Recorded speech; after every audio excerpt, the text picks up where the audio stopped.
The pleasure of welcoming my boss, the General Manager of Discovery for Gold Road Resources, Mark Lindsay. His talk tonight is Hydrothermal System Models, a great tool for understanding ore deposits. Mark's a very passionate explorer with 25 years of international gold and copper experience, managing multi-faceted exploration programs across a wide range of deposit types.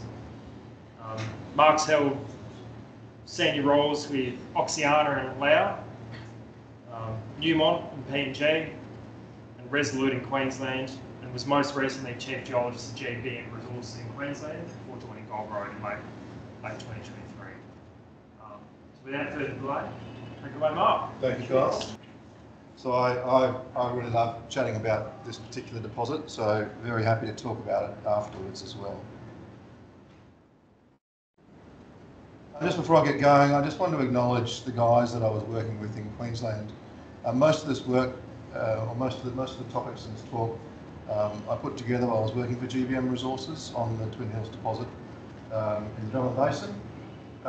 Particular thanks to the guys at GBM, so Peter Ryan, Peter Mullins, Daniel Foster and Darren Osborne, who were there at the same time. Steve Nano from Global Ore Discovery and his team in Brisbane, and Greg Morrison in Townsville. So I guess I was hoping there might be a few more young people here tonight, but it's great to see some. We are young. I guess, you know, for me throughout my career, a few times I've had the task of, here's an ore body, here's a deposit, we don't understand it, can you please go and pull it apart and tell me what it's about? So at some point in your career, that's likely to happen. The question is, what do you do when that's dropped in your lap? The response is often to record as much detail as you possibly can, put it digitally into 3D, throw it up on the screen, and hope like hell that something falls out. Most of the time, that's not going to happen. I'm arguing in this talk, take a step back, use the overall geometries of the system to tell you what's going on in the deposit. Don't get focused on the nitty-gritty. In ore deposits, things chop and change, fluids will come through from all different directions, and you get all sorts of different overprinting criteria. Just what are the broad scale patterns telling you, and what are the broad scale relationships telling you? And that's a good place to start. Build a single simplified model that shows the key aspects of a hydrothermal system, and that will help you to resolve what the deposit is that you've got and how it's hanging together. You'll see lots of this. It's a particularly spectacular low sulfidation epithermal deposit with a lot of fluorite in it, and some adularia as well. Didn't usually see the adularia, but lots of fluorite. So how do you go about pulling apart a hydrothermal system? The most important thing is to give yourself time. This is not a job that you can do when you're doing all your other day jobs. Clear your calendar, give yourself good chunks of time every day, 6 to 7 hours, to sit down and think about the rocks. It's all about thinking about the rocks. Understand the challenge. For the previous explorers, what didn't they get right? Or what's the question that remains unresolved? What do you got to try and think through to resolve the deposit? Pick some features to log and log them consistently. To do this, choose some representative sections through the deposit. Walk up and down the core, lay it out, walk up and down the core, and just see what's there. You know, what are the different alteration styles, what are the different rock types? Pick them and stay consistent. But don't worry at the start if you don't get them right, because I guarantee as you're going through, it will change.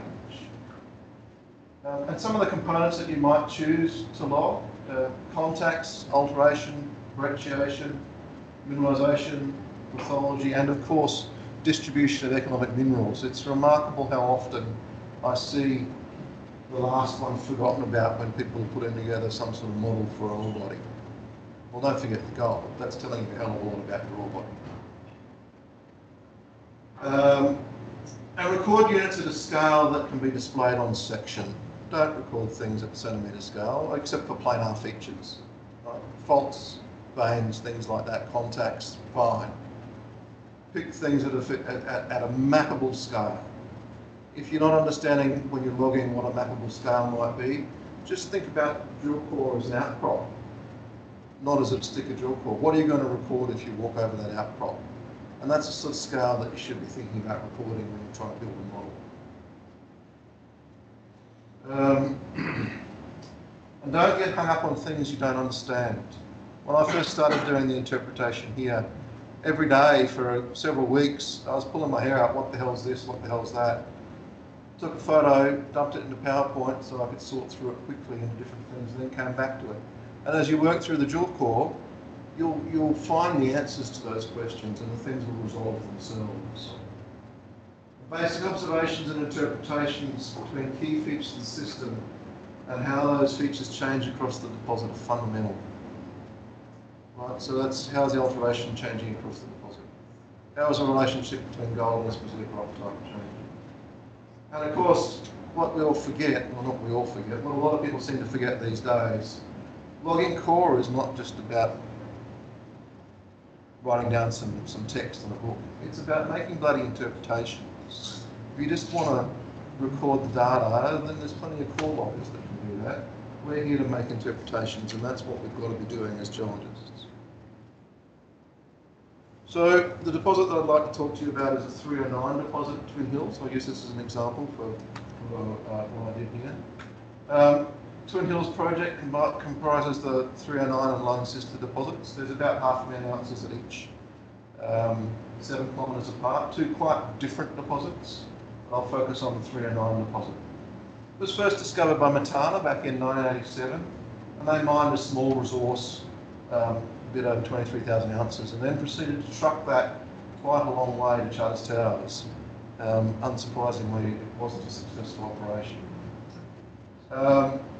Between when they finished mining and 2021, sporadic work, and people really hadn't understood the geology here. Quite a lot of questions about the geology, how was it hanging together? And because whoever owned this deposit also owned Pajingo, the focus stayed on trucking the ore rather than a standalone operation, and that had an impact for how you might view that deposit as well, and what sort of cut-off grades you might use to look at mineralisation. In 2022, the deposit was acquired by GBM. Competitive acquisition cost, $5 an ounce, a bunch of infrastructure you can see here, right on the sealed highway, power lines nearby, rail line nearby. Current resource for Twin Hills now sits at just under 1 million ounces. So how did we do that in the space of a year? Well, we did it with geology, and I'll show you what we did. So just take a step back. First step in understanding any ore deposit is, of course, understanding the context of where the deposit is sitting. So Twin Hills deposit sits within the Drummond Basin, and this represents the northern New England origin, and it likely formed in a back arc position.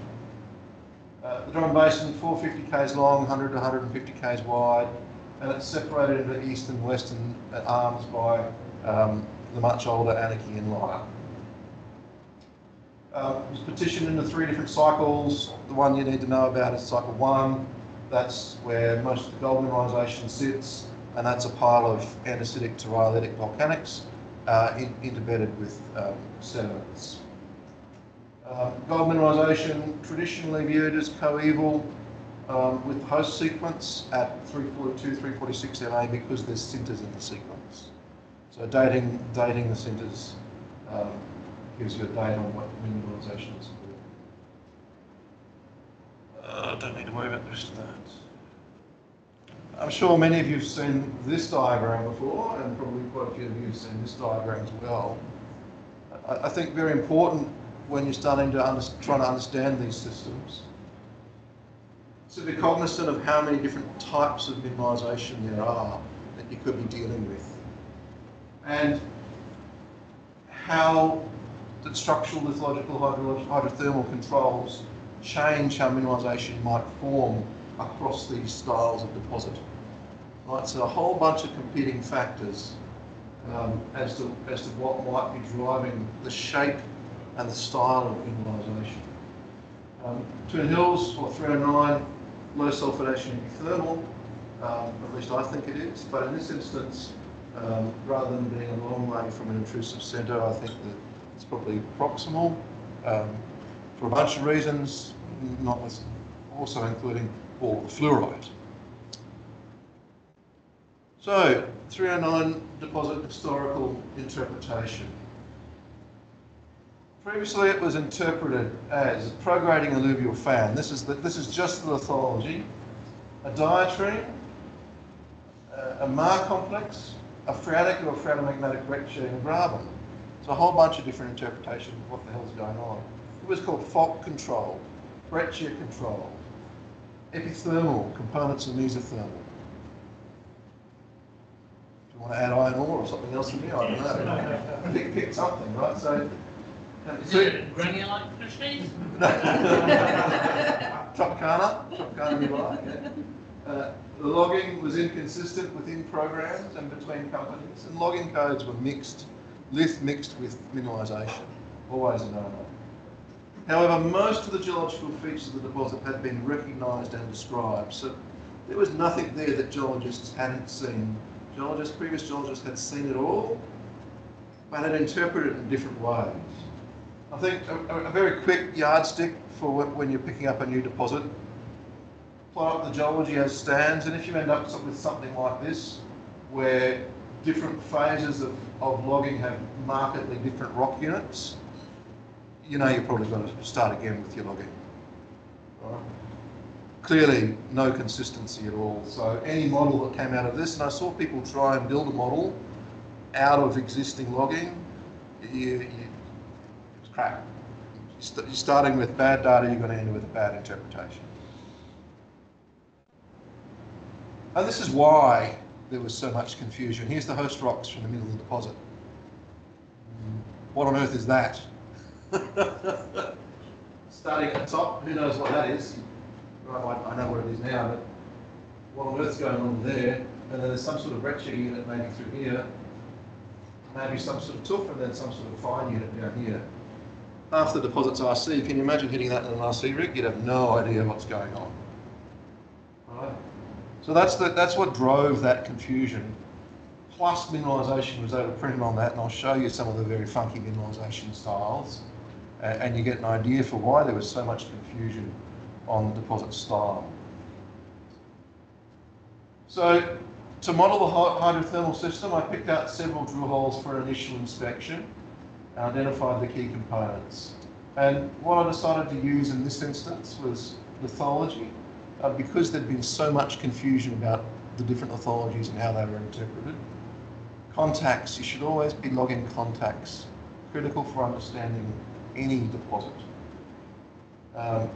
Mineralisation I broke down into style, so just very simply, breccia, sheeted veins, stockwork veins and other. Mineralisation type, quartz fluorite, silica overprinted on fluorite, quartz only and silica pyrite. And I did total quartz as well, just because that was easy. I didn't use alteration. In this deposit I didn't use alteration, because everything was silicified. And although I showed you some adulary before, that was quite rare. In some instances it was complete silicification. Had the fieldies go through and pick up all the old historic drill core, clean it, photograph it. Picked up 6 drill sections, and I actually used the core photos to log through those sections. Here's a nice photo of quartz J70 fluorite breccia running 9 grams. So after I went through all that, it actually turned out that the lithology wasn't that complex. Worked through it systematically. Pick out the units that you can see. And here's the strat column that I put together. This took a little while to do. This is maybe a month of work trying to understand the strat column. But on the bottom, some andesitic volcanic plastics. And then it was effectively just siltstones and sandstones, variably carbonaceous and calcareous, grading up into a pile of volcanics. And there was a whole bunch of different textures in that pile of volcanics. But as you went up stratigraphy, there was more and more volcanic content in the stratigraphic line. Overlying that, a suite of breccias, and this is probably still somewhat ambiguous as to how that's formed. We'll have a look at some of those shortly. And then a trachyte on top of that. So here's the trachyte. lovely peperitic textures on the trachyte, so just suggesting that was emplaced in wet sediment. And here's an example of some of these interbedded tuffs and siltstones, probably a drop stone, and you can see some of the beautiful ripples preserved in Geological up the top there. So just to have a quick look at some of the stratigraphy at the base, siltstone, shale maybe, with layers of carbonate nodules. Moving up stratigraphy, carbonate disappears. I never understood if that was alteration related or if that was related to the depositional environment, but lots of soft sediment deformation structures, rip-up clasts, scours, those sorts of things. You see all these lovely little flames seen through there, the various rip-up clasts. And then you start to see the siltstones and shales interbedded with tuff units. So graded bedding, lovely coarse feldspar crystals at the bottom of the beds and grading upwards. Some lovely ripples along through there. So all these lovely soft sediment deformation features. This has been deposited in a wet environment. Grading up, going up further in the pile, more volcanic component into the strap column. And working through that and using the photos, I did find this one unit that I thought may have been a marker bed. It was very distinctive, had these rounded clasts of andesite, and altered to this very intense, what was probably illite altered, or maybe sericite altered colour, this light brown colour. I'll show you where that sits, and yes, it actually did turn out to be a marker bed. So as you're working through, just keep your eyes open for those sorts of things. Are there unique units that you can map? Those two look different, but it's just alteration. Over the top of all that, and this is probably the chief protagonist as to why there was so much confusion with what the host rocks are, is this unit. Referred to as the milled matrix breccia, or shorthand BXM. It's a thick package of polymixed breccia, rock flour matrix, and contains abundant clasts of all of the underlying stratigraphy. Everything that we saw through there is reflected in this unit. There is considerable internal facies variation, but I couldn't see anything that was consistent across the deposit. It was very patchy. The overall shape of this unit at 309 is broadly as a layer, subparallel to bedding, but it does locally cross-cut bedding in places. Drill holes consistently pass through this unit into the underlying sedimentary units. And this unit is why people were thinking there may have been a diatreme. This may have come from a diatreme, there might be a diatreme nearby, but at the location of the deposit, this looks like it's just been dropped on top of the sediments. Another example of this unit, and you can see all of the class types. Yeah, this is one of these ones with this graded bedding with all the feldspar feeder-crusts we were looking at before. And all of these classes are represented in the underlying stratigraphy. Class poor versions, class rich versions. There's fine grained versions, graded versions like this, from fine grained, coarser grained, from angular to rounded. Quite a variation in what this looks like. And here's an example of the contact between this unit and the underlying sediments. Sharp, very sharp. If this was a diatreme, I don't know what you guys think, but I would be expecting this to be brecciated or altered, not sharp, dropped straight on top.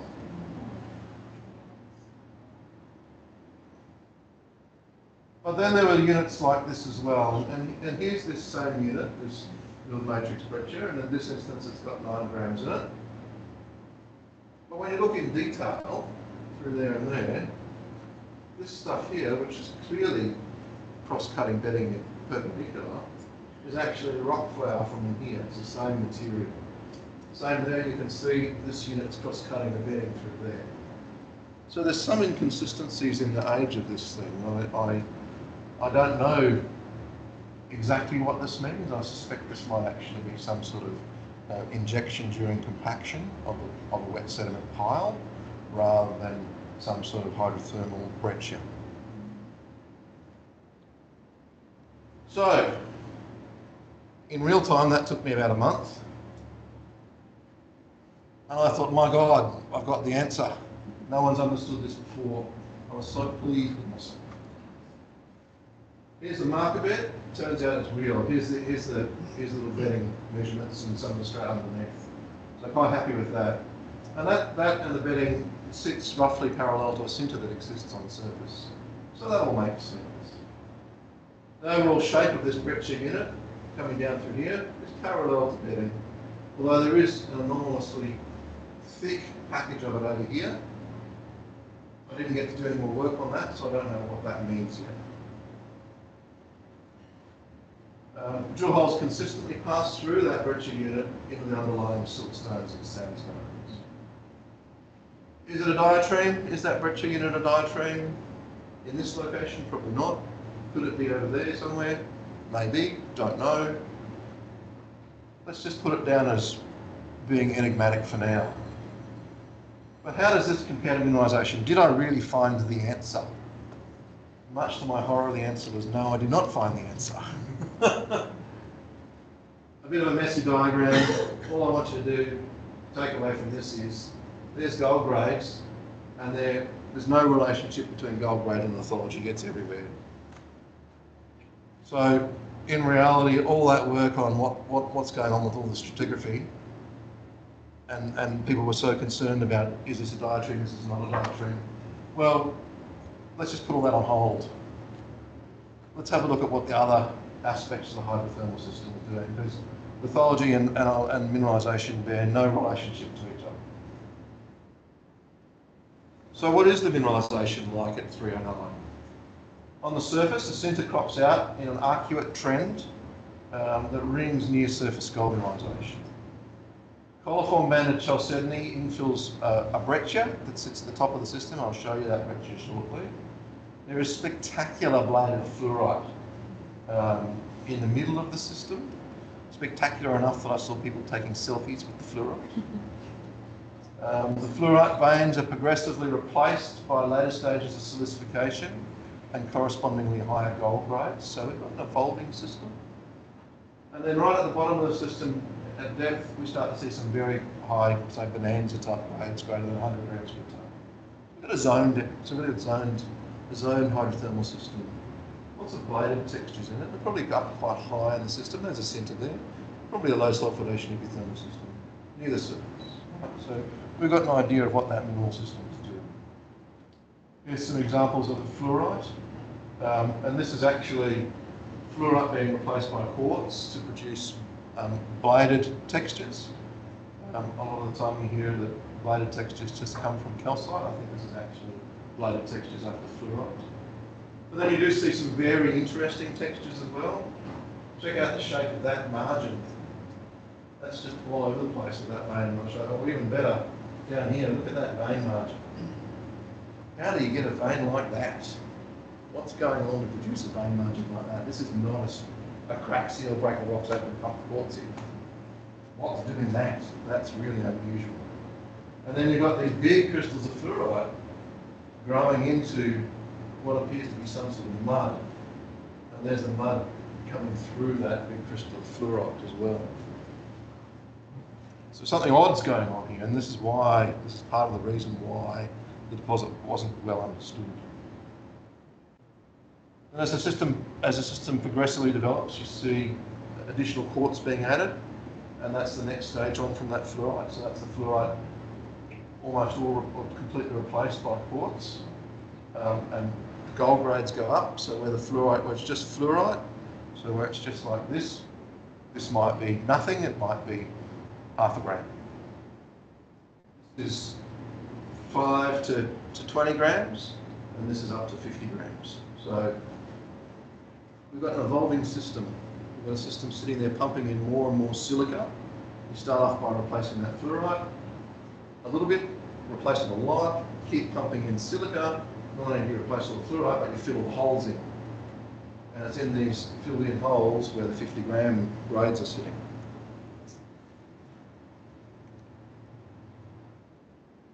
And And then at depth, here's these bonanza type grades, and this is all electrum sitting in here. So half a metre at 166 grams or 1 metre at 129. And on top of that, there's a bunch of hydrothermal breccias that are clearly hydrothermal breccias. So we had some very odd textures with that fluorite, with those very weird vein margins. But then, this is what you'd think of as a standard hydrothermal breccia. It's been silicified, the sharp class margins, it's been broken again, and it's been flooded with quartz. Same story here, with fluorite in the middle as well.